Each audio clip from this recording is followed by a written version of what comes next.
समन्ता चक्रवालेषु अत्रा गच्छन्तु देवता सद्धम्मं मुनिराजस्स सुनन्तु सग्ग मोक्खदं ධම්මස්සවන කාලෝ අයං බදන්තා ධම්මස්සවන කාලෝ අයං බදන්තා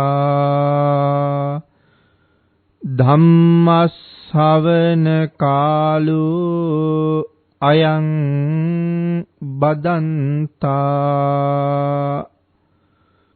නමෝ තස්ස භගවතු අරහතු සබ්බ ධම්මේසු අප්පටිහත ඥානචාරස්ස දස බලධරස්ස චතු වේසාරජ්‍ය විසරදස්ස සබ්බ සත්තුත්තමස්ස ධම්මිස්ස රස්ස ධම්ම රාජස්ස ධම්මස්සාමිස්ස තථාගතස්ස සබ්බඤුනෝ සම්මා සම්බුද්දස්ස නමෝ තස්ස භගවතු අරහතු සබ්බ ධම්මේසු අප්පටිහත ඥානචාරස්ස දස බලධරස්ස චතු වේසාරජ්‍ය විසරදස්ස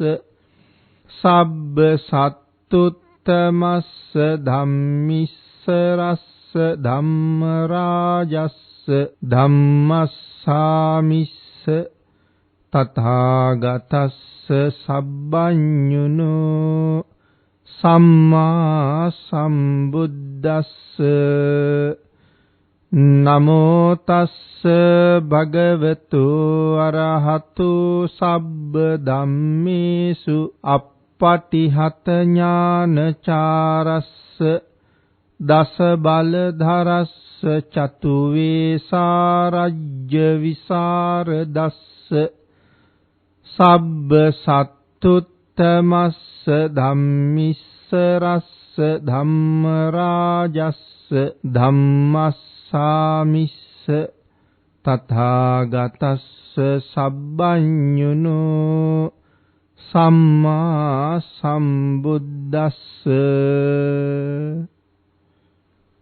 සද්ධර්ම ශ්‍රාවක දූදරුවන් ඇතුළු කාරුණික ගුණගරුක බෞද්ධ පින්නතුනි බොහෝම ශ්‍රද්ධාවෙන් යුක්තව සියලු දෙනාම සූදානම් වෙන්නේ තිලෝගුරු ශාන්තිනායක සම්මා සම්බුදුරජාණන් වහන්සේ විසින් ලෝක සත්වයන් පිළිබඳව අසීමිත දයාවෙන් කරුණාවෙන් මෛත්‍රියෙන් යුක්තව අවබෝධ කරගෙන දේශනා කොට වදාළ පරම ගම්බීර වූ ශ්‍රී සද්ධර්ම රත්නයෙන් අබමල් රේණුවකටත් වඩා අඩු බොහෝම පුංචි කොටසක් දේශනා කරවගෙන ධර්ම ගෞරවය පෙරදරි කරගෙන දේශනාගත ධර්මයේ ශ්‍රවණය කරමින් තවත් බොහෝ දෙනෙකුට ධර්ම ශ්‍රවණය කරන්න අවස්ථාව උදා කර දෙමින් උතුම් වූ ධර්ම දානමය පුණ්‍ය කර්මයක් සම්පූර්ණ කරගන්නයි. පින්නතුනි සබ්බ දානං ධම්ම දානං ජිනාති කියන ලෞතුරා බුදු වදනට අනුව අපිට මනාව පැහැදිලි වෙනවා සියලුම දානයන් අභිභවනය කළ එකම දාණය භාග්‍යතුන් වහන්සේගේ ධර්මයේ දානය කරවීමයි කියන කාරණාව. අද ඔබට ධර්ම දේශනා කරන්න ධර්ම මාතෘකාව හැටියට මම යොදා ගන්න බලාපොරොත්තු වෙන්නේ උතුම් වූ මහා මංගල සූත්‍ර දේශනාවේ සඳහන් වන 4 වෙනි ගාථා රත්නය. මාතා පිතු උපට්ඨානං පුත්ත දාරස්ස සංඝහෝ අනාකුලාච කම්මන්තා ඒතං මංගල මුත්තමං. පුතේ, අපේ බුදුරජාණන් වහන්සේ ජීවමානව වැඩ ඉන්න කාලේ මිනිස්සු අතර මුලින්ම ප්‍රශ්නයක් ඇති වුණා මේ ලෝකේ තියෙන මංගල කාරණා මොනවද කියලා. ඒ වෙලාවේ නොඑක් අය නොඑක් මත ඉදිරිපත් කළා. ඉතින් මේ අනුව මිනිස්සු අතර වාද ભેද ඇති වුණා. සමහර පිරිසක් කියනවා අපි කියන දේවල් තමයි මංගල කරුණු. තව පිරිසක් කියනවා නෑ අපි කියන එකයි මංගල කරුණු. තවත් පිරිසක් කියනවා ඔය දෙගොල්ලම කියන එක වැරදි. අපි කියන එක තමයි හරි කියලා. මිනිස්සු අතර මේ වාගේ කලබලයක් ඇති වෙනකොට ඒ මිනිස්සුන්ගේ ආරක්ෂක දේවතාවෝ අතරත් මේ කාරණාව සාකච්ඡා වෙන්න පටන් ගත්තා. බූමාටු දෙවියන් අතරත් මේ කාරණාව සාකච්ඡා වෙන්න පටන් ගත්තා. එහෙම සාකච්ඡා වෙමින් ගිහිල්ලා චාතුම් මහරජික දෙවියෝ ළඟටම මේ කතාව ගියා. චාතුම් මහරජික දෙවියන්ගෙන් තව්තිසාවේ දෙවිය ළඟටත් ගියා. මේ විදිහට සියලුම දෙවියන් අතරත් සාකච්ඡාවක් ඇති වුණා මොනවටද මංගල කාරණා කියලා කියන්නේ. මොනවද ලෝකයේ උතුම්ම මංගල කාරණා? හැබෑම මංගල කාරණා කියන්නේ මොනවටද? ඊට පස්සේ දෙවියන්ටත් මේක විසඳගන්න බැරි වෙච්ච නිසා, හරි නිගමනයකට එන්න බැරි වුණ නිසා දෙවිවරු තීරණය කළා අපි මේක සක්‍ර දේවේන්ද්‍රයන්ගෙන් අහමු කියලා. පුතේ, සක්‍ර දේවේන්ද්‍රයෝ කියලා කියන්නේ මහා නුවණක් තියෙන කෙනෙක්. සඳහන් කරනවා ධර්මයේ මේ දෙවිවරු 1000ක් දෙනා එක වෙලාවෙ ඇවිල්ලා සක්‍ර දෙවියන්ගෙන් ප්‍රශ්න 1000ක් ඇහුවොත් ඒ ප්‍රශ්න 1000ටම උත්තර දෙන්න පුළුවන්කමක් සක්‍ර දෙවියන්ට තියෙනවා කියලා. ඒ තරම් මහ නුවණක් තියෙනවා. නමුත් සක්‍ර දේවේන්ද්‍රයෝ මේ වෙලාවේ දෙවියන්ගෙන් අහනවා මේ මංගල ප්‍රශ්නය නුඹලා ළඟට ආවේ කොහෙන්ද කියලා.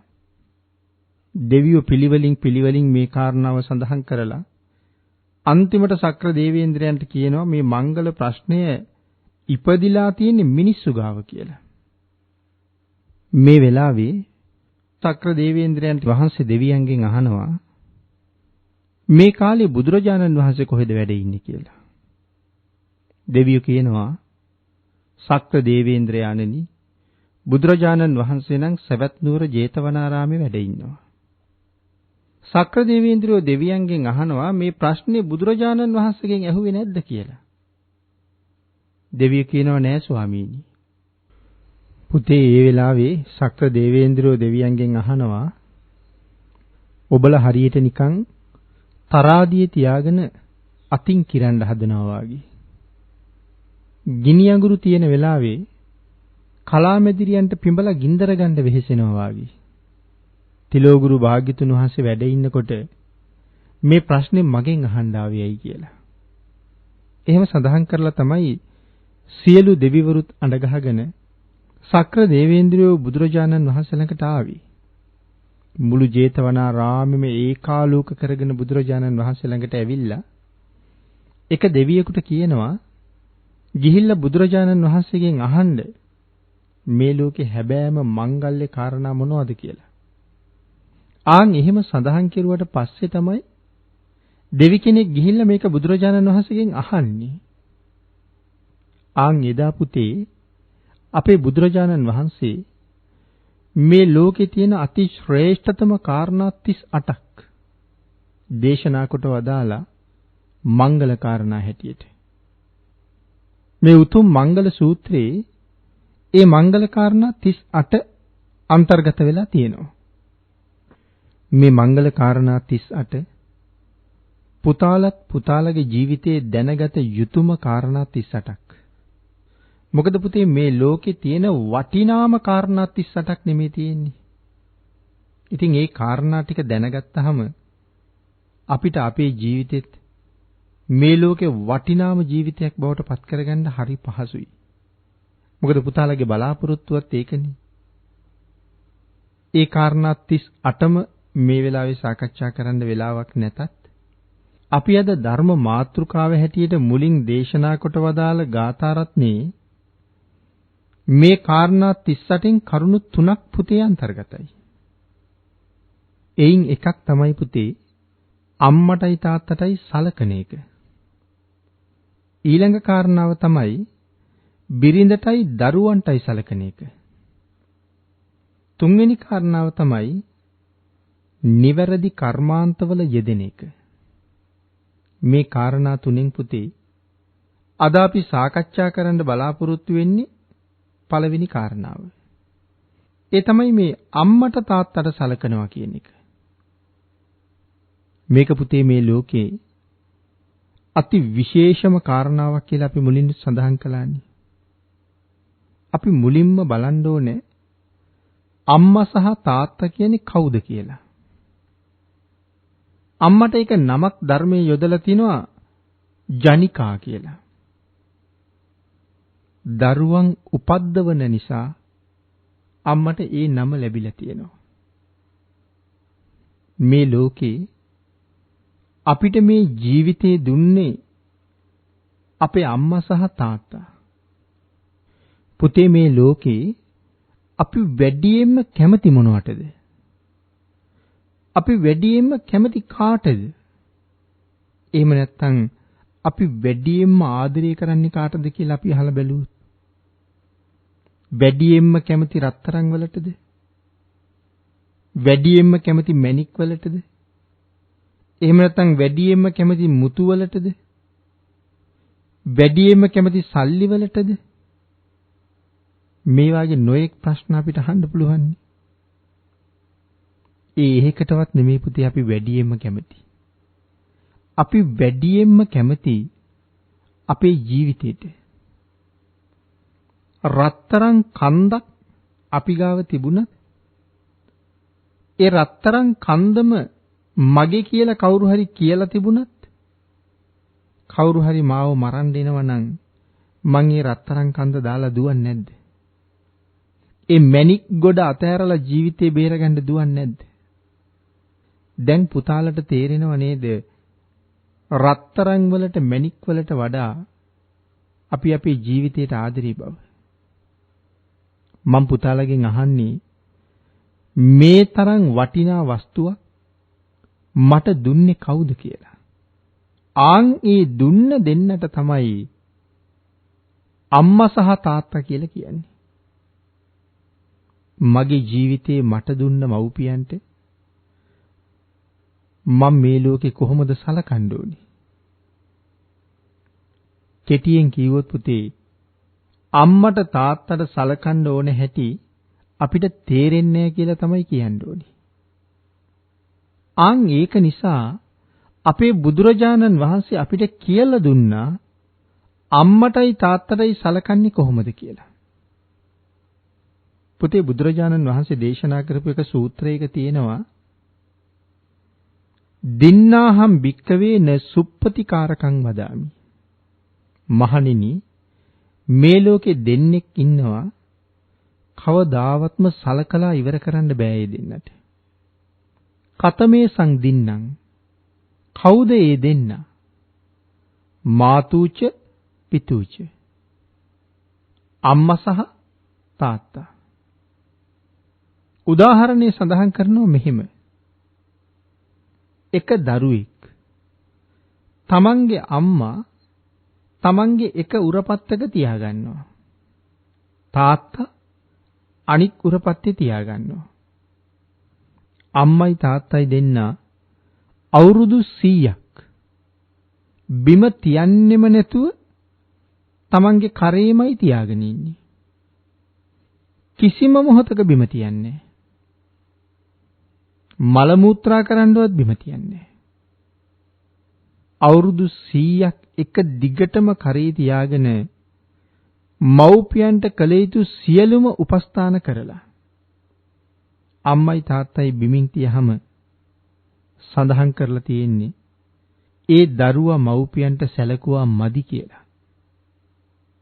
තේරෙනවද කාරණාව කොච්චර ගැඹුරුද කියලා?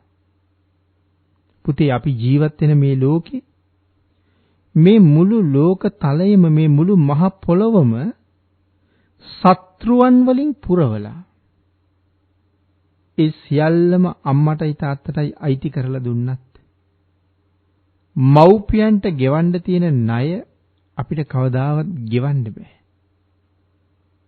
මව්පිය ණයෙන් නිදහස් වෙන්න මුළු ලෝකෙම සත්‍රුවණින් පුරවලා දුන්නත් බෑ කියලා සඳහන් කරන්නේ.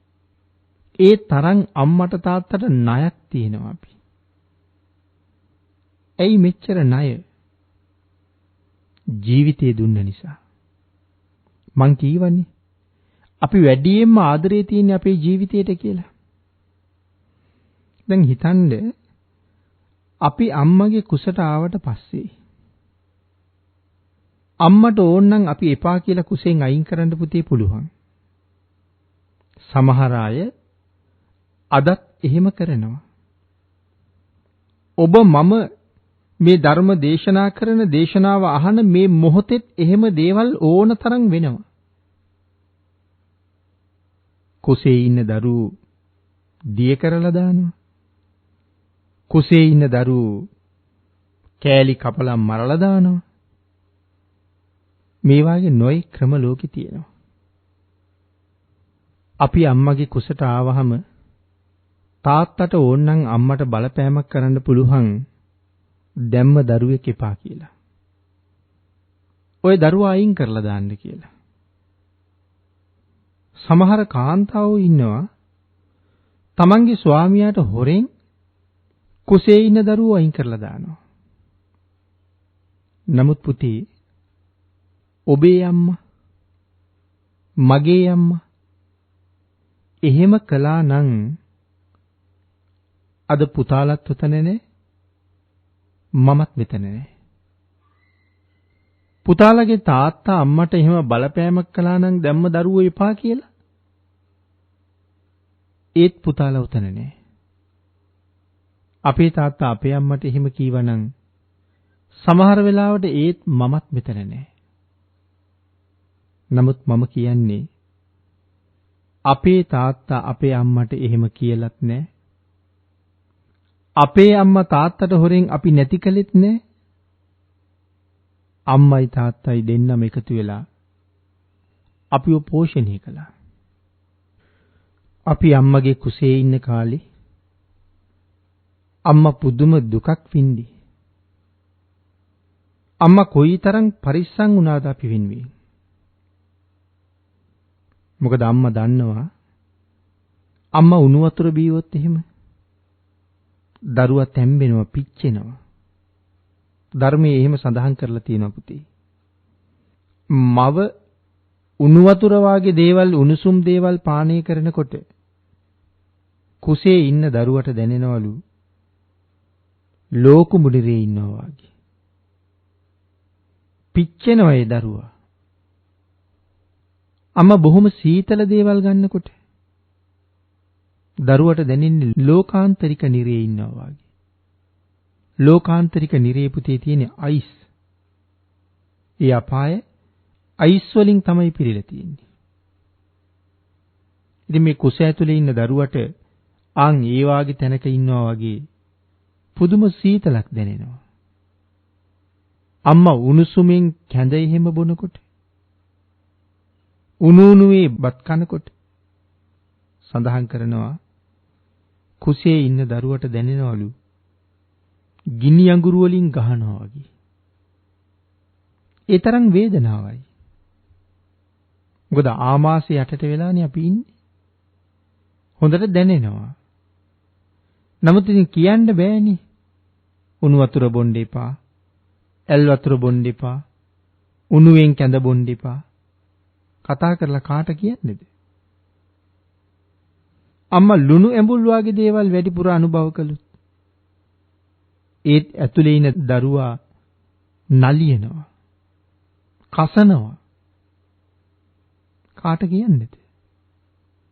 ඒත් පුතේ අම්මා ඔය ඔක්කොම දන්නවා. අන්න ඒක නිසා අපි කුසේ ඉන්න කාලේ මේ කරුණ දන්න අම්මලා තේක බීවෙත් නිමලා රස්නේ පිටින් තේ එකක් බොන්න අම්මා කැමති. නමුත් ඊට වඩා කුසේ ඉන්න දරුවට අම්මා ආදරෙයි. රස්නේ පිටින් බත් ටිකක් කන්න අම්මා කැමතියි. ඒ වුණාට දරුවට වේදනාවක් වෙන නිසා අම්මා ඒක හොඳටම නිමුණහම අනුභව කරන්නේ. සමහරලාට සිසිල් දේවල් වලටත් කැමතියි. නමුත් දරුවා වෙනුවෙන් ඒ කැමැත්ත අත්හැරලා දානවා. පුදුම කැපකිරීමක් කරන්නේ. බරක් උස්සන්න ගියත්, පඩි පෙලක් නගින්න ගියත්, ගමනක් යන්න ගියත්, නිදා ගන්න ගියත් අම්මා පුදුම කල්පනාවෙන් ඉන්නේ. දරුවට හානි වෙයි කියලා. මේ විදිහට තව කොච්චර දේවල් කියන්න තියෙනවද අම්මා දරු ගැබ පරිස්සම් කරපු හැටි. අම්මයි තාත්තයි හරි සතුටින් ඉන්නේ ලැබෙන්න ඉන්න දරුවා ගැන. පොඩි දුකකුත් නැතුව නෙමෙයි. මේ දරුවට කතා කරන්න පුළුවන් වෙයිද? මේ දරුවාගේ ඇස් දෙක පෙනෙයිද? මේ දරුවා කන් ඇහෙන්නේ නැති කෙනෙක් වෙයිද? මේ දරුවා මන්දබුද්ධික කෙනෙක් වෙයිද? මේ දරුවා ඇවිදින්න බැරි කෙනෙක් වෙයිද? මේ කරුණු ගැන හිත ඇතුලේ දුකක් නැත්තේ නෑ. සමහර වෙලාවට තාත්තා රැට නිින්දට යන්න කලින් අම්මගේ ළඟට වෙලා ඉඳගෙන පිරිත් කියනවා. පිරිත් කියා දරුවගේ අම්මගේ කුස අත ගන්නවා. කුස අතින් පිරිමදිමින් අම්මටයි දරුවටයි දෙන්නටම ආශිර්වාද කරනවා. නිරෝගී දරුවෙක් බිහි කරගන්න ලැබෙන්න කියලා. ඒ තරම් සත්පුරුෂ තාත්තලා ඉන්නවා. මාස 10ට ආසන්න කාලයක් ඇවිල්ලා දරුවා බිහි වෙන්න ඔන්න මෙන්න දින නියම වෙලා අම්මා සමහර වෙලාවට රෝහලට ඇතුළත් කරලා දරුවා බිහි වෙන වෙලාව වෙනකොට අම්මට තියෙන පුදුම වේදනාවක්. මේ ලෝකේ අම්මා කෙනෙක් විඳින දරුණුම වේදනාව ඒක. සඳහන් කරලා තියෙන්නේ දරුවෙක් උපද්දවනවා කියන එක වියගහක සිදුරකින් ඇත්පැටියෙක් එළියට අදිනවා වගේ වැඩක් කියලා. ඒ තරම් අමාරු වැඩක්. අපි ටික උපත් මාර්ගයේ දිගේ එළියට එනකොට සමහර වෙලාවට මග හිර වෙනවා. වෛද්‍යවරුන්ට ඒ වෙලාවට නොඑක් උපාය මාර්ග යොදන්න වෙනවා අපි එළියට ගන්න.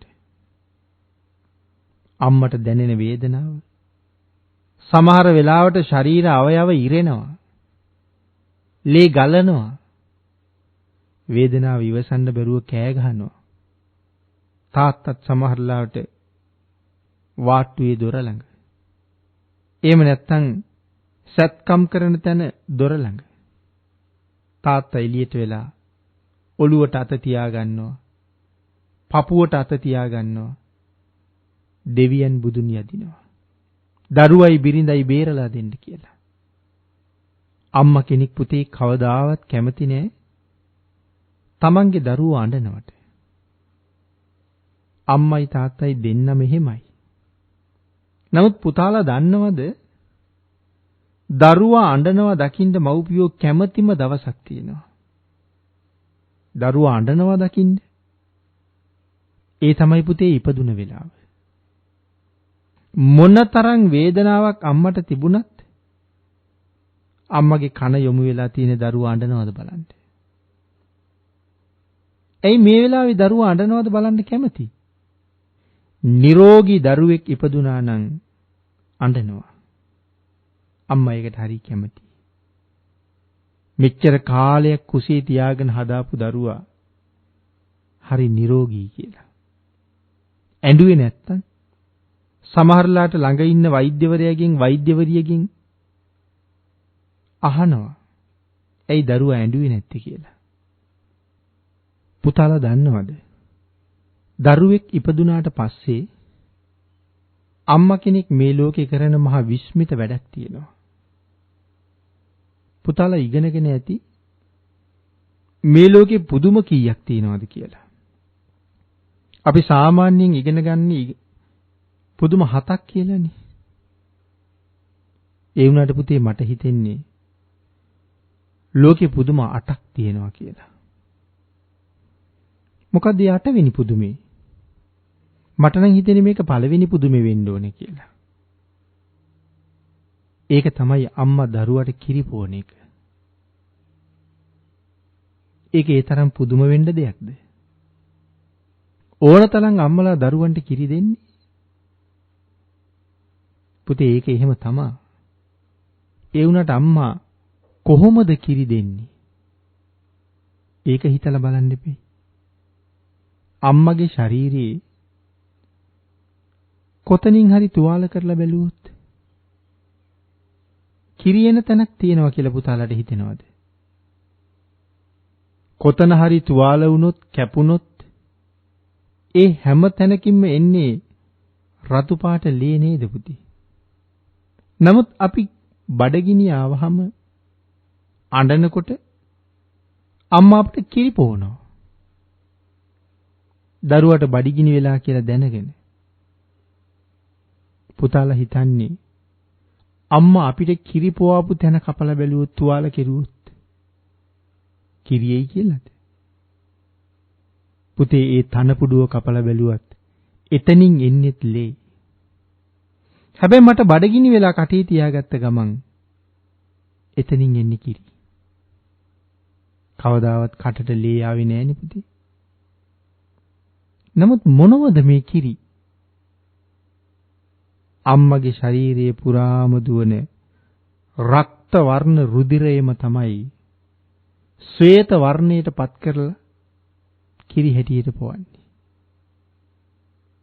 ඒ වුණාට පුතේ ලේ වලයි කිරි වලයි පුදුම වෙනසක් තියෙනවා. ලේ සුවඳයිද? ලේ ගඳයි. පිලී ගඳයි. ලේ ටිකක් අතින් හරි ආපු වෙලාවක බලන්නකො සුවඳද කියලා. ලේ පිලී ගඳයි. ලේ රසයිද? ලේ ටිකක් කටේ ගාලා බලන්න. නිකන් මලකඩ රහක් වගේ ඉන්නේ. ලේ වැඩිපුර ගලාගෙන ගියහම ලේ ඇඳුම් වල තැවරුණාම ඒ බිම ඒ ඇඳුම් හැම තැනම දුර්ගන්ධයි. ඒ වුණාට පුතේ පොඩි දරුවෙක් වඩාගෙන සිපගත්තාම හුඟක් අය කියනවා සුවඳයි කියලා. මොන සුවඳයි කියලාද කියන්නේ? කිරි සුවඳයි කියලා. පොඩි ළමයි ළඟ කිරි සුවඳයි. එතකොට මේ අම්මගේ කිරිවල සුවඳ නේද? දැන් බලන්න ලේම තමයි කිරට හැරුණේ. ලේවල දුගඳයි කිරි සුවඳයි. මේ පරිවර්තනය කරන්න නැත්නම් රක්ත වර්ණ රුධිරයේ ශ්වේත වර්ණයට පත්කරන්න අම්මගේ ඇඟ ඇතුලේ යන්ත්‍ර නෑනි පුතේ. ආදරය, දයාව, කරුණාව, මෛත්‍රිය මේ ගුණයන්ට තමයි මේ පුදුම සහගත ක්‍රියාව කරන්න පුළුවන් වෙලා තියෙන්නේ. ඒක ලෝකේ පුදුමයක් නෙමෙයිද? ඒකයි මම සඳහන් කළේ අම්මා කෙනෙක් දරුවෙකුට කිරි දෙනවා කියන එක මේ ලෝකේ මහ පුදුම සහගත වැඩක් කියලා. පුතේ සමහර අය දරුවා ලැබුණාම රෝහලේ ඇඳ උඩම තියලා අම්මා හැංගිලා ගිහිල්ලා සමහර වෙලාවට දරුවා අරගෙන ගිහිල්ලා වැසිකිලි වලට දාලා කුණු වතුර ගලාගෙන යන කාණු වල දාලා වැසිකිළියේ කවුළුවෙන් එළියට විසි කරලා කහල් ගොඩවල් වල කසල බඳුන් වල දාලා ඒ කාන්තාවෝ යන්න ගිහිල්ලා එහෙමත් කෙරෙන ලෝකේ අපේ අම්මත් එහෙම කළා නම් අපිට මොන වාගේ ඉරණමක් උදා වෙයිද? එවන් කාන්තාවන් අතර අපේ අම්මා එහෙම කාන්තාවක් වෙලා නැහැ. අම්මා අපි ගෙදර ගෙනාවා. මැස්සෙකුට මදුරුවෙකුටවත් වහන්න දුන්නේ නැහැ. බොහොම හොඳට රෙදි කෑලි වල ඔතලා මැසි මදුරුවන්ගෙන් පවා ආරක්ෂාව හැදුවා. බොහොම ආදරෙන් පෝෂණය කළා. අපි කුඩා කාලේ අම්මයි තාත්තයි හරියට දුක් විඳ ඉපදුනාට පස්සෙත් සමහර වෙලාවට අඬනවා ඉවරයක් නැහැ. කියාගන්නත් බෑනේ මොකවත්. බඩ රිදෙන හින්දා අඬනවද? ඔළුව රිදෙන හින්දා අඬනවද? මොන හේතුවකට අඬනවද දන්නේ. තීරණය කරගන්න බෑ හේතුව. සමහර වෙලාවට රෑ එළි වෙනකන් අඬනවා. අම්මයි තාත්තයි දෙන්නත් ළඟට වෙලා ඇහැරිලා ඉඳගෙන ඉන්නවා. කරගන්නම දෙයක් නැතිකොට වෙලාවකට ඒ දෙන්නත් අඬනවා.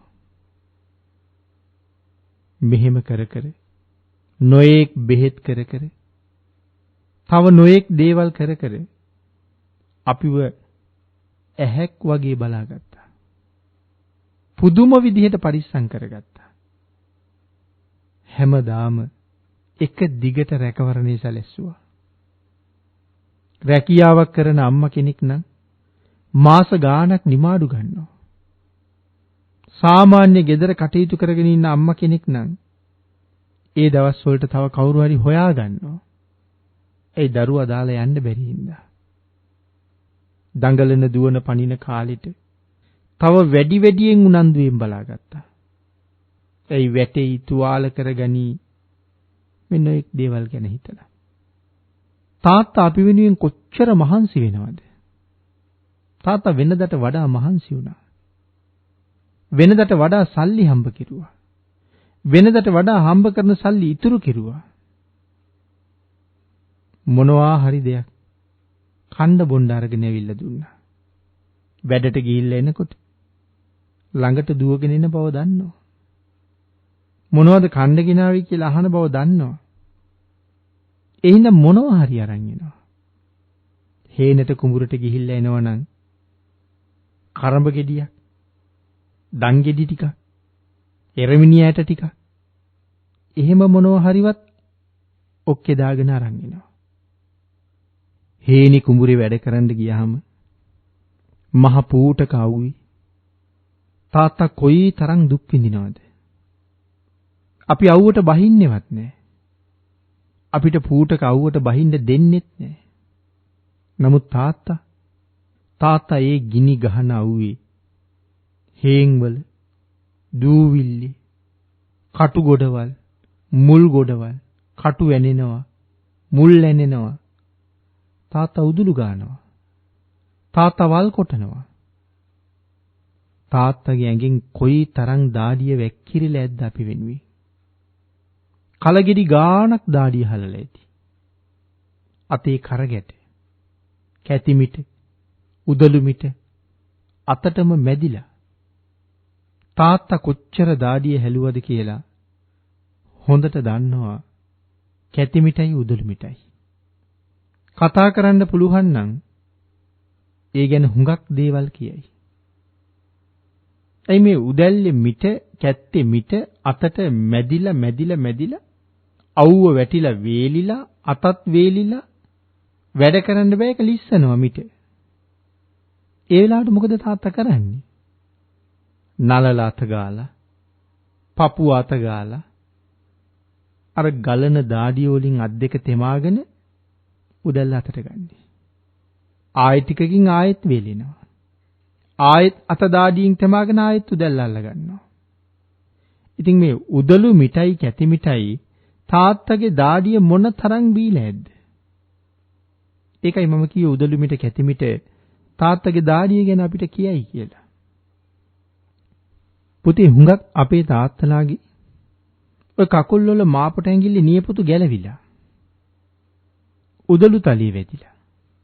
නියපොත්ත ගැලවිලාම ගිහිල්ලා. කණු මුල් වල හැප්පිලා. නියපොතු තැලිලා ගැලවිලා ගිහිල්ලා.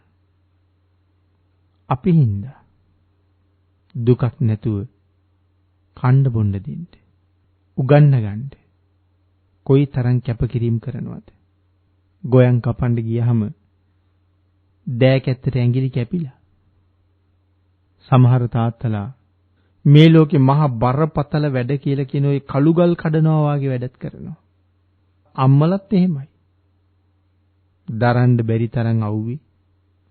පොල්ලතු ඉරු දෙකකින් පොඩි හෙවණක් හදාගෙන වලෙන් ගල් කෑලි ටිකක් අරගෙන එතන තියාගෙන මිටියක් අරගෙන අම්මා තලනවා. නියපොත්ත තැලිලා. මිටි පාර වැදිලා. තාත්තා කුළු ගෙඩිය අරගෙන අර මහා කළු ගල් වලට ගහලා කඩනවා. ඔය ගල් කෑලි හරියට කැපෙනවා. පිහියා වගේ. සමහර වෙලාවට අත කකුල ගල් උස්සන්න ගියම අත කැපෙනවා. කුළු ගෙඩියෙන් ගහනකොට පතුරු විසි වෙලා කකුල කැපෙනවා. ලේ වැක්කිරෙනවා මේ මහා අවුවේ. ඉතින් තාත්තා බේත් දාන්න යනවා දිස්පිරිතාලෙට. බැරිම වුණොත් හුඟා කැපුණොත් තමයි වැඩ නවත්තන්නේ. එහෙම නැති වුණොත් සමහරලාට කටේ තියෙන බුලත් පිටෙන් ටිකක් අරගෙන ඒ තුවාලෙට තියලා ඇඳගෙන ඉන්න සරමෙම්ම කෑල්ලක් ඉරලා බැඳ ගන්නවා. එහෙම නැත්තම් ඇඟිලි වල තුවාල වුණාම බුලත් කෙල ටිකක් දා ගන්නවා. වැඩ කරන ගලේ එහාට මෙහාට කැරකිලා ওই වටේට තියෙන කොළ ටිකක් කටේම දාලා හපලා ඒක තුවාලෙට තියලා බැඳ ගන්නවා. මේ අමාරුයි කියලා ගෙදර ගිහිල්ලා සමහර වෙලාවට කරන්න දෙයක් නැහැ. හැන්දෑවට හාල් කිලෝ එක ගන්න සල්ලි නැහැ. හෙට උදේට පොතක් පෑනක් පන්සලක් ඉල්ලුවා ඒක ගන්න සල්ලි නැහැ. තවත් නොඑක් උවමනා සම්පූර්ණ කරලා දෙන්න ඕනේ. ගල් ටේලරයක් දෙකක් කඩාගත්තොත් ඒක කරන්න පුළුවන්. වේදනාව අමතක කරලා දරුවෝ වෙනුවෙන් වැඩ කරනවා. අපේ පැරණි ගෙවල් වල ඔය වලං නමලා තියෙන තැන්වල නැත්නම් ගොවි උපකරණ දාලා තියෙන පුංචි මඩුව ඇතුලේ ඔකේ යට තියෙනවා ගෙවිච්ච උදළු තල හුඟක්. ඒ වගේ උදළු ගන්න බෑ. උදැල්ලේ බන්ද ගාවටම ගෙවිලා. පුතල දැකලා තියෙනවනේ උදළු. උදළු තලයක් සාමාන්‍ය අඟල් 8ක් 10ක් දිගයි. නමුත් දැන් මේ උදැල්ල බන්ද ගාවටම ගෙවිලා. මේක නිකම්ම ගෙවුනද? මේ උදැල්ලට කතා කරන්න පුළුවන් නම් අපේ තාත්තා ගැන කොච්චර දේවල් කියයිද? මේ උදළු තලයේ බන්ද ගාවට ගෙවෙනකන් අපේ තාත්තා මහ පොළොව කුරුටු ගාලා. කවුරු වෙනුවෙන්ද? අපි වෙනුවෙන්. අම්මලාගේ ඇඟිලි වල නියපොතු හුඟක් බලන්නකෝ. අම්මගේ ඇඟිලි වල නියපොතු ගෙවිලා තියෙන්නේ. වලං හොදලා. මොන කැපකිරීමක් මේ දෙන්නා මේ දරුවෝ වෙනුවෙන් කරලා තියෙනවද? අම්මා තාත්තා දරුවෝ වෙනුවෙන් කරපු කැපකිරීම මේ ලෝකේ වෙන කවුද කෙරුවේ? කවුද කරන්න ඉන්නේ? පුතේ කතා කරගෙන යනවනම් තව බොහෝ දේවල් කතා කරන්න තියෙනවා. දරුවෝ වෙනුවෙන් මේ තරම් කැප කරන වෙන දෙන්නෙක් ලෝකේ නැති නිසා අපේ බුදුරජාණන් වහන්සේ දේශනා කළා මේ අම්මයි තාත්තයි කවදාවත් අත්හරින්න එපා කියලා. නොසලකා හරින්න නම් එපා කියලා. ඒක ජීවිතේට ශාපයක් වගේ. බුදුරජාණන් වහන්සේ යථාවාදී තථාකාරී ගුණයෙන් යුක්තයි කියලා අපි කියනවනේ පුතේ. මොකද්ද මේ යථාවාදී තථාකාරී කියලා කියන්නේ? කරන දේ කියනවා. කියන දේ කරනවා. කීවොත් කරනවා, කෙරුවොත් කියනවා. ඒක ලෞතුරා බුදුවරු ළඟ තියෙන ශ්‍රේෂ්ඨ ගුණයක්. අම්මගේ තාත්තගේ ගුණය අපට දේශනා කරලා අපේ බුදුරජාණන් වහන්සේ නිශ්ශබ්ද වුණේ නෑනේ. බුදුරජාණන් වහන්සේ කියලා කියන්නේ රජුන්ට රජෙක්, දෙවියන්ට දෙවියෙක්, බ්‍රහ්මයන්ට බ්‍රහ්මෙක්, තුන් ලෝකේම අධිපතියා. අපේ භාග්‍යතුන් වහන්සේ මෞපිය උපස්ථානයේ කියන එක ක්‍රියාවෙන්ම ඔප්පු කළා. සිද්ධාර්ථ මහ බෝසතාණන් වහන්සේ ඉපදිලා දවස් 7ක් විතර ගත වෙනකොට අම්මා කලුරිය කළා. මහා මායා දේවිය. තව්තිසා දිව්‍ය ලෝකේ මාතෘ දිව්‍ය රාජයා වෙලා ඉපදුනා. මාතෘ දිව්‍ය රාජයා කියලා කිව්වට පුණ්‍යතුනි ඒ දිව්‍යාංගනාවක් නෙමෙයි. මාතෘ දිව්‍ය රාජයා කියලා කියන්නේ දිව්‍ය පුත්‍රයෙක්. ලෞතර බුද්ධත්වයෙන් පස්සේ අපේ බුදුරජාණන් වහන්සේ ওই තීර්ථකයන් দমনය කරන්න යමා මහ ප්‍රාතිහාර්ය දක්වලා කෙලින්ම වස් සමාදන් වෙන්න වඩින්නේ තව්තිසාවට. ඇයි තව්තිසාවට වඩින්නේ? විශේෂයෙන් තමන්ගේ මෑණියන් දැන් දෙවියෙක් හැටියට ඉපදිලා මෑණියන්ට කළගුණ සලකන්න. දිව්‍ය ලෝකෙට වැඩලා දිව්‍ය ලෝකේ වස් සමාදන් වෙලා 3 මාසයක් තිස්සේ තමන් වහන්සේ අවබෝධ කරගත්ත ගැඹුරු ධර්මයේ ගැඹුරුම හරය අභිධර්මය දේශනා කළේ මාතෘ දිව්‍ය රාජයා ප්‍රධාන දෙවියන්ට. දිව්‍ය ලෝකේ ඉපදිලා හිටියට මේ සංසාර ගමන කෙරවල කරලා නැහෙනි. මේක තමන් වහන්සේගේ අන්තිම ආත්මය. ඒක හින්දා මේසා දීර්ඝ සසරක තමන්ට නොඑක් වර මහ උපකාර කළේ අද මාතෘ දිව්‍ය රාජයා බවට පත් වෙලා ඉන්නේ. තමන් වහන්සේගේ අම්මා සංසාරයෙන් එතර කරවන්න ඕනේ. ඒක තමයි කරන්න තියෙන හොඳම දේ. ආන්ගේ නිසා 3 මාසයක් දිව්‍ය ලෝකේ වස් සමාදන් වෙලා අභිධර්මයේ දේශනා කරලා ඉවර වෙනකොට මාතෘ දිව්‍ය රාජයා ප්‍රධාන කෝටි ගණන් දෙවිවරු මාර්ගඵල ලැබුවා. සෝවාන් වුණා. සෝවාන් වුණාට පස්සේ පුතේ වැඩිම වුණොත් ආත්ම 7යි උපදින්නේ. ඒ ආත්ම 7 ඇතුලේ කවදාවත් සතර අපාය යන්නේ නැහැ. මාතෘ දිව්‍ය රාජයා සෝවාන් බවට පත් කළා. තමන්ගේ තාත්තට පිහිට වෙන්න 20000ක් මහරහතන් වහන්සේලා පිරිවරාගෙන කිඹුල්වත් නුවරට වැඩියා. සිද්ධාර්ථ කුමාරයා බුද්ධත්වයේ ලැබුවා කියලා ආරංචි වෙනකොට පුදුම උවමනාවක් සතුටක් ඇති වුණේ බුදුරජාණන් වහන්සේව දකින්න. ඉතින් පණිවිඩ එව්වා. තාත්තා බලන්න එන්න කියලා. නොඑක් වර පණිවිඩ එව්වා. ඇමතිවරු 10 දෙනෙක් එක්ක 10000 පිරිස යවුවා. එයින් ඇමතිවරු 9 දෙනෙක් තමන් එක්ක ගියපු පිරිසත් එක්කම මහාන වෙලා රහත් වුණා. පණිවිඩේ කීවේ නෑ. 10 වෙනියට කාළුදායි කියලා ඇමති කෙනෙක් යවුවා. හැබැයි කාළුදායි ඇමති සඳහන් කළා මටත් මහාන වෙන්න දෙන්න. මහරජතුමනි මං බුදුරජාණන් වහන්සේ එක්ක එනවා කියලා. එතකොට 1010ක් යවලා. කාළුදායි ඇමතිත් මහාන වුණා. රහත් වුණා. හැබැයි සුදුසු කාලේ බුදුරජාණන් වහන්සේට කතා කරලා අපූර්ව මාර්ග වර්ණනාවක් කළා. කිඹුල්වතට වඩින්න ආරාධනා කළා. ආන්ගේ ගමනේ මහරහතන් වහන්සේලා 20000ක් පිරිවරාගෙන කාළුදායි මහරහතන් වහන්සේගේ ආරාධනාවෙන් අපේ බුදුරජාණන් වහන්සේ කිඹුල්වත් නුවර වඩිනවා. කොයිතරම් ලස්සන වෙන්නේ ඇද්ද? හිතේ මවාගෙන බලන්නකෝ. ගිනි කඳන් වගේ බැබලෙන කෙලස් නැත්තටම නැති කරපු මහරහතන් වහන්සේලාම 20000ක් රැස් විහිදවා බුදුරජාණන් වහන්සේගේ පිටිපස්සෙන් එක්කෙනා පිටිපස්සෙන් එක්කෙනා පීලියට වැඩම කරනකොට 20000ක් මොනතරම් ලස්සන වෙන්නේ ඇද්ද? ස්වභාව ධර්මය මොනතරම් ආශිර්වාද කරන්නේ ඇද්ද? සලකන්නේ ඇද්ද? පුතලා දන්නව නේද? බුදුරජාණන් වහන්සේ වඩිනකොට මේ ස්වභාවය තුල මොනතරම් වෙනස්කම් වෙනවද කියලා. වඩින මාර්ගයේ උස්තෙන් මිටි වෙනවා. අපි පාරේ යනකොට වලවල්, ගොඩැලි නොඑක ඒවා තියෙනවනේ. බුදුරජාණන් වහන්සේ වඩින මාර්ගයේ ඒ වගේ දේවල් නෑ පුතේ.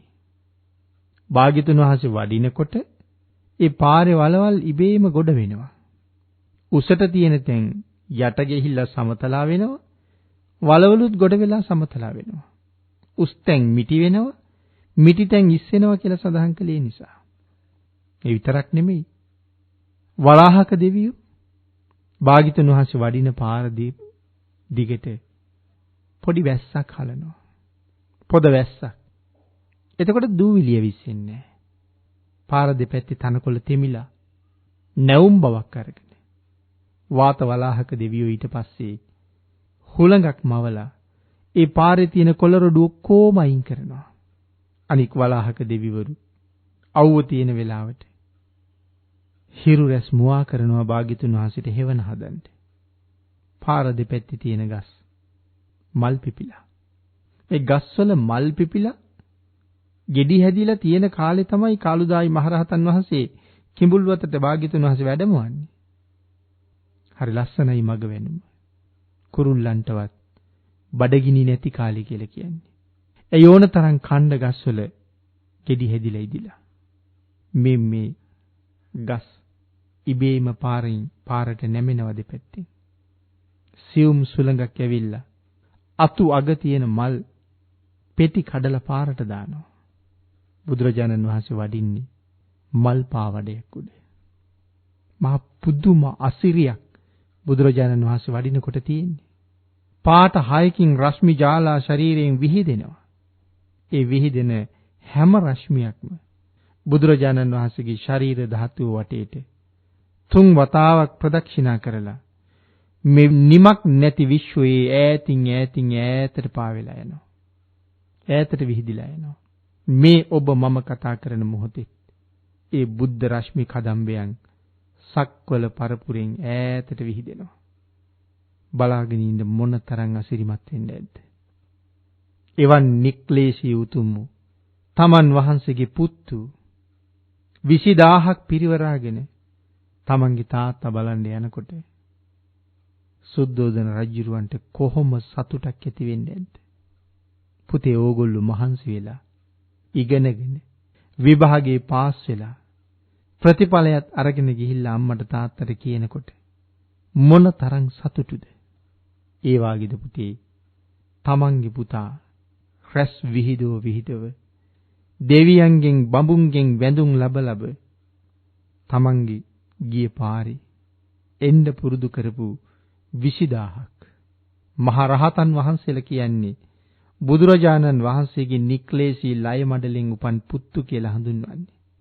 මගේ පුතාලා කියලා බුදුරජාණන් වහන්සේ යම් තැනක කතා කරලා තියෙනවනේ රහතන් වහන්සේට. ශරීර වලින් රැස් විහිදෙන අපූර්ව සුන්දර පාටවල් වලින් බැබලෙන මහරහතන් වහන්සේලා 20000ක් එක්ක වඩිනකොට බලාගෙන ඉන්න අයට මොනව හිතෙන්නේ නැද්ද? මේ කවුද යන්නේ? ලෝක ධාතුවට පහළ වුණ ශ්‍රේෂ්ඨතම පුත්‍ර රතනය තමන්ට ජීවිතය දෙන්න මහන්සි වුණු තාත්තා බලන්න. සුද්ධෝදන මහරජුරුව මුණ ගැහිලා සුද්ධෝදන මහරජුරුවන්ට ධර්ම දේශනා කරලා අවස්ථාවෙන් අවස්ථාවට මහරජුරුව අනාගාමී තත්ත්වයට එනකන්පත් කරලා අවසාන කාලේ බුදුරජාණන් වහන්සේ ධර්ම දේශනා කරනකොට මරණාසන්නයි ඒ වෙලාවේ සුද්ධෝදන රජුරුව රහත් වුණා. රහත් වෙනවත් එක්කම රජුරුව පිරිනිවන් පෑවා. සුද්ධෝදන මහරජුරුව ආදාහනය කරන්න අරගෙන යනකොට ඒ ආදාහන පෙරහැරේ ඉස්සරළම බුදුරජාණන් වහන්සේ වැඩියා. පුතේ ආනන්ද හාමුදුරන්ට කතා කරලා කියනවා ආනන්ද මං වගේ බුදු කෙනෙකුට මෙහෙම පෙරගමන් කරන එක වටින්නේ නැහැ. නමුත් මේ මම තියෙන පියවරක් ගානේ මං සිහිපත් කරන්නේ මගේ තාත්තගේ ගුණය කියලා. බුදුරජාණන් වහන්සේ සුද්ධෝදන මහරජුරවන්ට උපස්ථාන කරපු හැටි ධර්මයේ මීට වඩා හුඟක් දීර්ඝව පැහැදිලි කරලා තියෙනවා. අම්මා නැති වුණාට පස්සේ ප්‍රජාපති ගෞතමින් වහන්සේ තමයි සිද්ධාර්ථ කුමාරයා හැදුවේ. පස්සේ කාලේ බුදුරජාණන් වහන්සේගෙන් අවසර ඉල්ලගෙන මහණ වුණා පුතාලා දන්නවා. අවුරුදු 120ක් විතර ආයු වළඳලා පිරිනිවන් පාන්න තීරණය කරලා බුදුරජාණන් වහන්සේ ළඟට ගිහිල්ලා වැඳලා පිරිනිවන් පාන්න අවසර ඉල්ලුවා. අවසර ඉල්ලගෙන බුදුරජාණන් වහන්සේට වඳිනවා. ඒ වඳින වෙලාවේ ඉල්ලීමක් කරනවා ස්වාමීනි භාග්‍යතුන් වහන්සේ. මගේ සහෝදරිය නැති වුණ දවසේ ඉඳලා ඔබ වහන්සේගේ රන්වන් ශරීරයේ මේ දෑතින් අතගාලා නාවලා කවලා පෝල පෝෂණය කළා. ස්වාමීනි භාග්‍යතුන් වහන්සේ එදා ඔබ වහන්සේගේ ඇඟ අතුල්ලනකොට රිදෙන්න ඇති. ස්වාමීනි මට සමා වෙන්න. ස්වාමීනි ඔබ වහන්සේට කෑම කවනකොට ඒ තැටියෙන් මමත් කෑවා.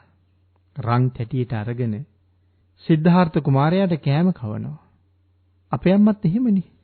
දරුවා ළඟ තියාගෙන කෑම ටික අනාන දරුවට කවනවා. කවන ගමන් ඕකෙන් කටක් අම්මත් කනවා. ප්‍රජාපති ගෞතමින් වහන්සේ සඳහන් කරනවා ස්වාමීනි ඔබ වහන්සේට කෑම කවන ගමන් ඒ තැටියෙන් මමත් කෑවා. මගේ කටේ ඉඳුල් ඒ තැටියට වැටුණා. නැවත ඒක පිටු කරලා මම ඔබ වහන්සේට කැව්වා. ලෞතුරා බුද්ධත්වයේ ලබන මගේ පුතා එදා බුදු වෙයි කියලා මං ඉච්චර දන්නේ නැහැ. අහලා තිබුණා. ස්වාමීනි මගේ ඉඳුල් පිටු කරලා කවපු නිසා මට පව් සිද්ධ වුණා නම් සමා වෙන්න කියලා කියනවා. ස්වාමීනි එදා ඉඳලා අද වෙනකන් මං අතින් වරදක් වුණා නම් මට සමා වෙන්න කියනවා. ප්‍රජාපති ගෞතමින් වහන්සේ කියනවා ස්වාමීනි මං ඔබ වහන්සේගේ අම්මා. ඔබ වහන්සේ මගේ පුතා. නැවත කියනවා ස්වාමීනි මං ඔබ වහන්සේගේ අම්මා. ඔබ වහන්සේ මගේ තාත්තා. ස්වාමීනි භාග්‍යතුන් වහන්සේ ඔබ වහන්සේගේ කීකරු දියණියට මේ සංසාරයෙන් පිටමං වෙලා යන්න අවසර දෙන්න. පුතාලට තේරුණාද ඒ කතාව? ස්වාමීනි මං ඔබ වහන්සේගේ අම්මා. ඇයි එහෙම කියන්නේ? පුංචි කාලේ ඉඳලා හදා වඩාගත්ත අම්මා. ස්වාමීනි මං ඔබ වහන්සේගේ පංචස්කන්ධය පෝෂණය කරපු අම්මා. නමුත් ස්වාමීනි ඔබ වහන්සේ මගේ තාත්තා. මං ඔබ වහන්සේගේ පංචස්කන්ධය පෝෂණය කළා. ඔබ වහන්සේ මගේ ධර්මකය පෝෂණය කළා. ඒ නිසා ඔබ වහන්සේ මගේ තාත්තා. තිලෝගුරු පියාණෙනි කීකරු දියණියට අවසර දෙනසේක්වා. ඔබ වහන්සේ බලාපොරොත්තු වුණ ඒ උතුම් නිවනට මං ගමන් කරනවා. පැවිද්ද දීලා, දහම් දෙසලා, සව් කෙලෙස් නසවලා, අම්මා රහත් මෙහෙණින් වහන්සේ නමක් බවට පත් කරලා මේ කටුක සංසාරයෙන් එතර කරවලා ප්‍රජාපති ගෞතමින් වහන්සේ වෙනුවෙන් කළ යුතු යුතුයකමත් අපේ බුදුරජාණන් වහන්සේ නිමා කළා. ප්‍රජාපති ගෞතමින් වහන්සේ පිරිනිවන් පෑවා කියලා භාග්‍යතුන් වහන්සේ දන්නවා. ප්‍රජාපති ගෞතමින් වහන්සේ පුතේ තනියම නෙමෙයි පිරිනිවන් පෑවේ තව 500ක් එක්ක. ඒ තමන් වහන්සේත් එක්ක පැවිදි වෙච්ච 500 දෙනාමත් එක්කම තමයි පිරිනිවන් පෑවේ. දෙවිවරු තමයි දරසෑයවල් හදලා සඳුන් දරසෑයවල් ආදාහනය කළේ. අපේ බුදුරජාණන් වහන්සේ ආදාහනය කරපු තැනට වැඩලා ප්‍රජාපති ගෞතමින් වහන්සේ ආදාහනය කරපු සෑයි මුතු වැට වගේ ධාතුන් වහන්සේලා බැබලෙනවා. අග්‍රෝපස්ථායක ආනන්දයන් වහන්සේ ඒ ධාතුන් වහන්සේලා අරගෙන පෙරහන් කඩේට දාලා බුදුරජාණන් වහන්සේට පිළිගැන්වුවා.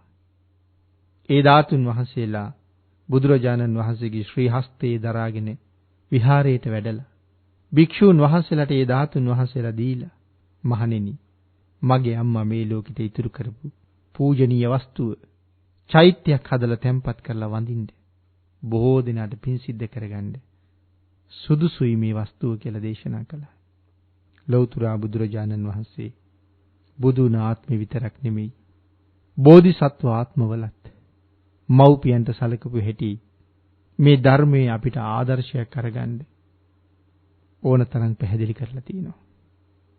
මව්පිය ණය කවදාවත් ගෙවන්න බැරි ණයක්. මොන ණයද? අම්මගෙන් බීපු කිරි, තාත්තා හලාපු දාඩිය, කඳුළු. දේශනාවේ සඳහන් කරන්නේ අපි මුලින්ම මතක් කළා උරපතු දෙක උඩ තියාගෙන අවුරුදු 100ක් සියලුම සත්කාර සංග්‍රහ කළත් අම්මගෙන් බීපු එක කිරි බින්දුවක ණය ගෙවන්න බෑ කියලා. තාත්තා හලාපු එක දාඩියේ කඳුලක ණය ගෙවන්න බෑ කියලා. අවුරුදු 100ක් සලකලාවත්. එහෙනම් පුතේ අපි සලකන ප්‍රමාණය ඇද්ද? මව්පියෝ අපට මෙච්චර උපකාර කරලා තිබුණට අපි මව්පියන්ට ලොකු උපකාර කරලා නැහැ. කොච්චර කළත් මදිනේ. ඒ කියන්නේ ඉවර කරන්න බෑ උපකාර කරලා. නමුත් වර්තමානයේ නම් එහෙම කෙරෙන්නෙත් නෑ. මව්පියන්ට ඕන තරම් බනිනවා. මව්පියන්ට ඕන තරම් ගහනවා. මව්පියෝ ඕන තරම් මරනවා. මේ සමාජයේ ඕන තරම් අහනවා. හැබැයි මොන තරම් අකුසල් කන්දරාවක්ද කියන කාරණාව වචනයෙන් කියලා ඉවර කරන්න බෑ. මේ ලෝකේ තියෙනවනි පුතේ ආනන්තරීය කර්ම කියලා මහ පාප කර්ම 5. ඒක අපි දන්නවා 4 වෙනි එක මව ඝාතනය කිරීම, 5 වෙනි එක පියා ඝාතනය කිරීම. කොයිතරම් ගැඹුරුද කාරණාව. රහතන් වහන්සේ නමක් ඝාතනය කළොත් ඒත් ආනන්තරීයයි. පුතේ මරුණ ගමන් බ්‍රහ්ම ලෝකේ උපදින අනාගාමින් වහන්සේ නමක් ඝාතනය කළොත් ආනන්තරීයයි කියලා ධර්මයේ කොහෙවත් කියලා නැහැ. සකදාගාමි සෝවාන් උත්තමයන් වහන්සේලා ඝාතනය කරන එක ආනන්තරීයයි කියලා කොහෙවත් කියලා නැහැ. නමුත් තවම හරියට පන්සිල්වත් රැකගන්න බැරි වුණත් අපේ අම්මා ඝාතනය කළොත් ආනන්තරීයයි. තාත්තා ඝාතනය කළොත් ආනන්තරීයයි. අනාගාමින් වහන්සේ නමකගේ ඝාතනය ආනන්තරීය කියලා සඳහන් නොකලත් අම්මා ඝාතනය කිරීම ආනන්තරීයයි. දැන් තේරෙනවද මේ ලෝකෙ මොනතරම් උසස් තැනක් තියෙනවද කියලා? අපිට උගන්වන්න විඳපු දුක, අපිට දුකක් නැතුව කණ්ඩ බොණ්ඩ දෙන්න විඳපු දුක අද්දකී කරකට ඇවිල්ලා. කකුල් වල නියපොතු නැහැ.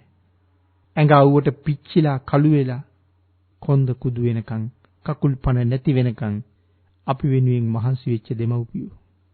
හැබැයි ඒ මහන්සියෙන් ප්‍රතිඵලයක් හැටියට අපි ඉගෙනගෙන, අපි රැකියා අරගෙන, අපි දැන් ලොකු මිනිස්සු. අපිට මතකද අම්මා ගැන?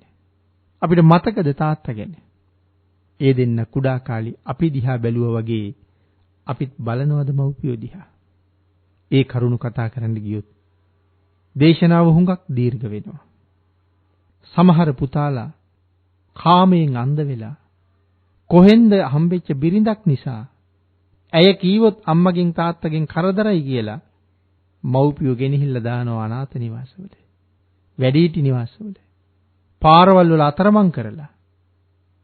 ජීවිතේ දුන්න මව්පියන්ට වඩා පස්සේ හම්බ වෙච්ච බිරිඳ වටිනවා. ඇය හම්බුනේ පස්සේ. එඩිතර පපුවක්, එඩිතරකමක් නැහැ. කරුණාව මෛත්‍රිය නැහැ. දවසින් දවස ටික එක දේවල් කියනවා මව්පියෝ ගැන. එහෙම කියලා සමහර අය අහන්නේ තීරණයක් ගන්නවද මම ගන්නද? මම යන්නද මේ දෙන්න ගෙනහිල්ලා දානවද කොහේ හරි? එක පුතෙක්වත් ඉන්නවද දන්නේ නැහැ. ඔබ යන දිහාක යන්න මං අම්මා තාත්තා එක්ක ඉන්නවා කියන්න පුළුවන් අය. හුඟක් නිවට පිරිමි කියන්නේ දවස් දෙකක් ඉවසන්න මම මොකක් හරි කරන්නම් කියලා. වෙන්නේ අම්මයි තාත්තයි ගෙදරින් එළියට යන එක. එහෙම තැන් ඕන තරම් ඕගොල්ලෝ දන්නවා ඇති. මොන තරම් දේවල් කරලා දීලා තිබ්බත් පස්සේ අහන්නේ උඹලා මොනවද අපට කළේ කියලානේ. පුතාලගේ ගෙවල් වලිනුත් සමහරලාට එහෙම ඇහෙනවා ඇති. අපි අර මාතෘකා කරගත්ත ගාථා රත්නයේ සඳහන් කළා අම්මට තාත්තට සලකන එක මේ ලෝකේ ශ්‍රේෂ්ඨතම කාරණාවක් කියලා. ලෞතර බුදුරජාණන් වහන්සේත් එහෙම කළා. මහරහතන් වහන්සේලාත් මව්පියන්ට සැලකුවා.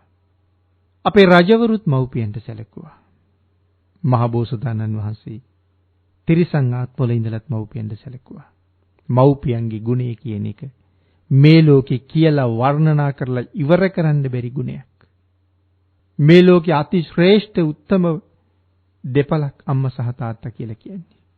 සක්‍ර දේවේන්ද්‍රයා බවට පත් වෙන්න පාරමිතා 7ක් පුරලා තියෙනවා.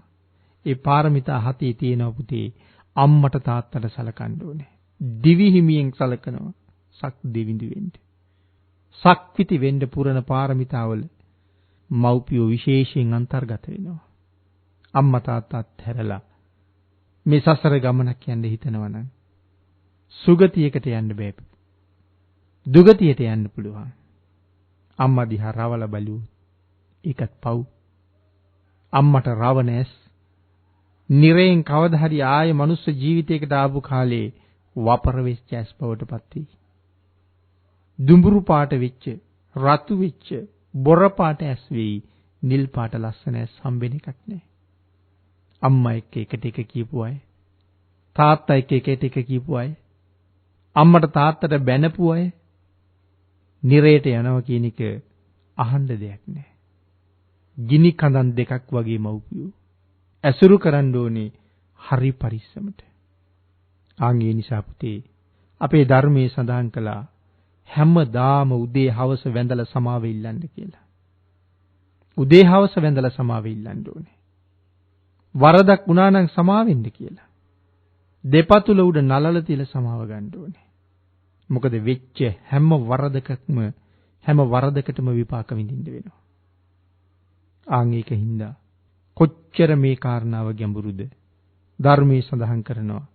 අම්මා තාත්තා ජීවත් වෙන කාලේ වැඳලා සමාව ඉල්ලන්න බැරි වුණා නම් වලලපු තැනට ගිහිල්ලා වැඳලා සමාව ඉල්ලන්න කියලා. වලලපු තැන දන්නේ නැත්නම් චෛත්‍යයක් බෝධියක් ළඟට ගිහිල්ලා වැඳලා මල් පහන් පූජා කරලා ඒ පින අම්මට තාත්තට අනුමෝදන් කරලා සමාව ඉල්ල ගන්න කියලා. නැත්තම් මව්පියන්ට එරෙහිව පිළිපදින වැරදි ක්‍රමය අතිශයින්ම භයානකයි. ඒ හින්දා දුවේ පුතේ අම්මා තාත්තා කියලා කියන්නේ ගිනි කඳන් දෙකක් වගේ. ළඟට ලං වෙන්නත් බය වෙන්න ඕනේ. අපි අතින් වෙන සුළු වරද අපිට හුඟ බලපානවා. තවත් දේශනාව දික් කරන්නේ නැතුව අපි ධර්ම දේශනාව නිමා කරමු. අම්මා සහ තාත්තා දිවි තිබෙනතුරු අමතක නොකළ යුතු මේ ලෝකේ පරම පූජනීය වස්තුන් දෙකක්. යම් දරුවෙක් ඒ මව්පියන්ට සලකනවා නම් ඒක මේ ලෝකේ විශිෂ්ටතම කාරණාවක්. මහා බ්‍රහ්මයා කියලා හැඳින්නුවා.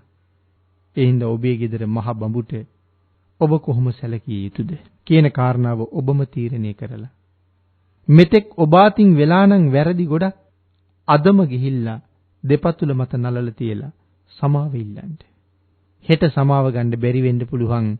එක්ක හෙට මව්පියෝ මැරෙන්න පුළුවන් නැත්නම් ඔබ මැරෙන්න පුළුවන්. අදම සමා කරගත්තේ නැත්නම් ඒකේ ප්‍රතිඵලයත් අනාගතේ ඔබට භුක්ති විඳින්න වෙනවා. අම්මා තාත්තා ගැන අපි බොහොම ටිකක් කරුණු කතා කළා. මේ ටික ගැන වැඩියෙන් හිතන්න. ටිකක් අහලා හුඟක් හිතලා අපි කල යුත්තේ මොකක්ද? අපෙන් විය යුත්තේ මොකක්ද? ඒ යුතුයකම මොකක්ද කියලා දැනගෙන ඒක හොඳට සම්පූර්ණ කරගන්න. එදාට ඔබට සතුටුයි. ඔබත් දවසක අම්මෙක් වේවි. ඔබත් තාත්තා කෙනෙක් වේවි. ඔබ අද ඔබේ මව්පියන්ට කරන දේ ඔබේ දරුවෝ අනිවාර්යෙන් ඔබට කරනවා. ඔබ ඒකට අකමැති නම් ඔබේ දරුවෝ ඔබ ප්‍රතික්ෂේප කරනවට අකමැති නම් ඔබ ඔබේ මව්පියන්ව ආරක්ෂා කරන්න. මෙතෙක් වේලා ලොකු කුඩා ඔබ සියලු දෙනාටම ධර්ම ශ්‍රවණය කළ රැස් කරගත් උතුම් ධර්ම ශ්‍රවණානිසංසයත් ඔබ විසින් ලෝක සත්වයාට ධර්මයේ දානය කරවලා ඔබ රැස් කරගත් ධර්ම දානානිසංසයත් ඔබට ධර්මයේ දේශනා කරලා මම රැස් කරගත් සද්ධර්ම දානානිසංසයත් මේ රටේ අනාගතයේ බාර ගන්න ඉන්නේ දුවල පුතාල වෙච්ච ඔබ සියලු දෙනාටමත් විශේෂයෙන් අනුමෝදන් වේවා. සියලු දෙනාගේම මෙලව ජීවිත සුවපත් වේවා.